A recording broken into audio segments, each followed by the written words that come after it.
Kinasuhan na ng 8 counts of second-degree murder ng prosekusyon po sa British Columbia ang suspect na nang-araro gamit ang sasakyan sa mga taong dumadalo sa Filipino Community Street Festival sa Vancouver, Canada.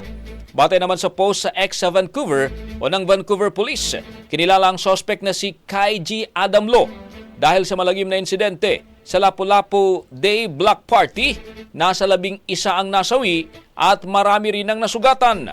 Samantala nagpahayag naman ang Department of Migrant Workers ng kanilang taus-pusong pakikiramay at pagdadalamhati sa mga biktima ng malagim na insidente.